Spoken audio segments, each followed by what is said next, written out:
Pembelajaran Inquiry Discovery adalah pembelajaran untuk menemukan konsep, makna, dan hubungan kasual melalui pengorganisasian pembelajaran yang dilakukan oleh peserta didik. Pembelajaran Inquiry Discovery memiliki dua proses utama. Pertama, melibatkan siswa dalam mengajukan atau merumuskan pertanyaan-pertanyaan ilmiah atau to inquire, dan kedua, memungkinkan siswa untuk menyingkap, menemukan atau to discover jawaban atas pertanyaan mereka melalui serangkaian kegiatan penyelidikan dan kegiatan-kegiatan sejenis. Tujuan pertama pembelajaran inquiry atau discovery learning adalah agar siswa mampu merumuskan dan menjawab pertanyaan apa, siapa, kapan, di mana, bagaimana, mengapa, dan sebagainya. Dengan kata lain, pembelajaran inquiry atau discovery bertujuan untuk membantu siswa berpikir secara analitis. Tujuan kedua adalah untuk mendorong siswa agar semakin berani dan kreatif berimajinasi. Dengan imajinasi, siswa dibimbing untuk mengkreasi sesuatu menggunakan pengetahuan yang diperolehnya.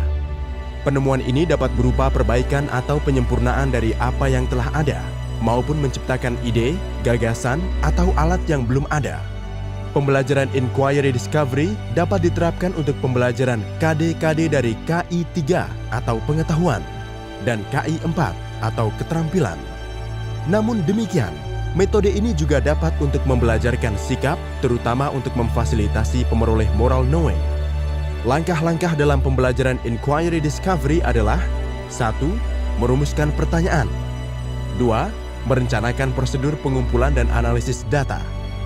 3. Mengumpulkan dan menganalisis data. 4. Menarik simpulan. 5. Penerapan dan tindak lanjut. Tahap pembelajaran meliputi 1. Kegiatan pendahuluan. 2. Kegiatan inti. 3. Kegiatan penutup.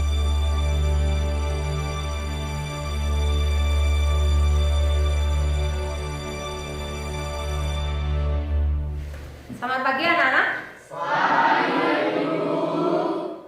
Marilah kita awali pembelajaran pada pagi hari ini dengan berdoa bersama menurut agama dan keyakinan kita masing-masing. Berdoa mulai. Kegiatan pendahuluan meliputi 1. Guru menyiapkan peserta didik secara psikis dan fisik untuk mengikuti proses pembelajaran. 2. Guru menyampaikan materi yang lalu dan apersepsi. 3. Guru memotivasi siswa agar lebih aktif dalam kegiatan pembelajaran sehingga mencapai hasil belajar seperti yang diharapkan, termasuk penanaman dan penguatan karakter siswa. Hal ini dilakukan antara lain dengan menyanyikan lagu rayuan Pulau Kelapa bersama-sama. 4. Guru menyampaikan langkah-langkah pembelajaran, tujuan, dan penilaian. Kegiatan inti dalam pembelajaran Inquiry Discovery meliputi 1. Merumuskan pertanyaan. 2. Merencanakan prosedur pengumpulan dan analisis data. 3. Mengumpulkan dan menganalisis data. 4. Menarik simpulan. 5. Penerapan dan tindak lanjut. Guru membagi siswa menjadi beberapa kelompok, masing-masing kelompok beranggotakan 4 siswa dengan tujuan siswa dapat berlatih dan bekerja bersama, saling membantu dalam belajar dan saling mendorong atau memberi semangat dalam belajar. Pada langkah merumuskan pertanyaan, guru menyediakan masalah atau mendorong siswa untuk merumuskan masalah dengan sumber video tentang dampak positif dan negatif kondisi geologi Indonesia. Siswa menyaksikan tayangan video dampak positif dan negatif kondisi geologi Indonesia dan mengisi lembar observasi yang diberikan guru sebagai pedoman pengamatan. Dalam Inquiry Discovery Learning, guru lebih berperan sebagai fasilitator, inspirator, pengarah, dan partisipan dalam merumuskan pertanyaan dan menemukan jawaban. Namun demikian, pada saat yang tepat, terutama apabila siswa belum terbiasa dengan metode ini, guru dapat memberitahu, memberi konfirmasi, dan memberi umpan balik. Guru menanyakan kepada siswa gambaran dari video dampak positif dan negatif. Siswa berdiskusi untuk merumuskan pertanyaan. Masing-masing kelompok diwakili oleh 1 orang tampil ke depan, menuliskan pertanyaan kelompoknya di papan tulis. Pada tahap selanjutnya, siswa merencanakan prosedur pengumpulan dan analisis data. Untuk materi kondisi geologi Indonesia, pengumpulan dan analisis data dilakukan antara lain dengan 1. Membaca peta geologis Indonesia. 2. Membaca buku materi kondisi fisik wilayah Indonesia untuk memperoleh data yang lebih lengkap. 3. Pengamatan langsung di lapangan dan wawancara dengan penduduk.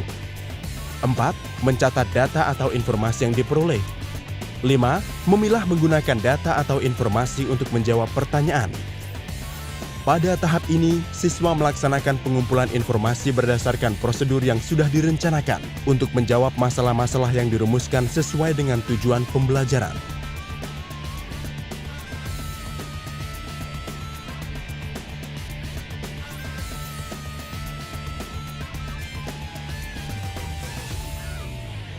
Bagaimana kondisi tanah di daerah sini, Bu?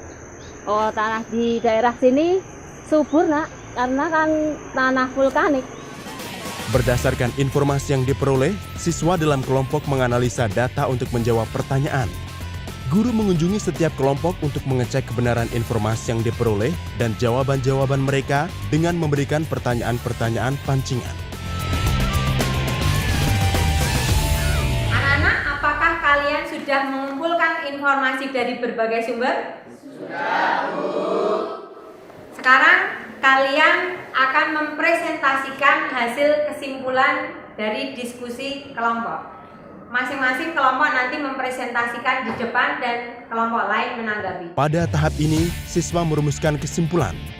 Siswa menyiapkan bahan presentasi kesimpulan dalam bentuk verbal dan visual. Siswa menyajikan hasil kerja kelompoknya dan siswa lain menanggapi kesimpulan yang disajikan kelompok lain. Pada tahap penerapan dan tindak lanjut, siswa mendiskusikan penerapan pengetahuan dan keterampilan yang baru saja diperolehnya untuk mengatasi masalah yang ingin dicari solusi pemecahannya. Misalnya, masalah-masalah dalam kehidupan sehari-hari.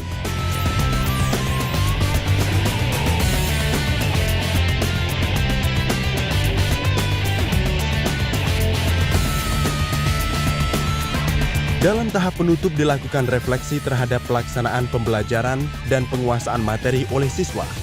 Setelah kalian mengikuti pembelajaran kali ini, bagaimana tanggapan kalian terhadap pelaksanaan pembelajaran? Siapa yang akan memberikan tanggapan? Saya, Bu. Menurut saya pembelajaran seperti ini sangatlah menyenangkan karena kita bisa tahu kondisi geologi Indonesia memberikan dampak yang positif dan negatif serta berpengaruh pada corak kehidupan masyarakat. Guru menyampaikan pesan moral yang berkaitan dengan pembelajaran. Melalui pesan moral ini, guru melakukan penanaman dan penguatan nilai-nilai karakter yang berkaitan dengan kegiatan dan materi pembelajaran. Misalnya, cinta tanah air, kerjasama, peduli, dan gotong royong. Pada akhir tahap penutup, guru menyampaikan materi yang akan dipelajari pada minggu berikutnya. Baik anak-anak, untuk materi selanjutnya yaitu flora dan fauna yang akan kalian pelajari minggu depan.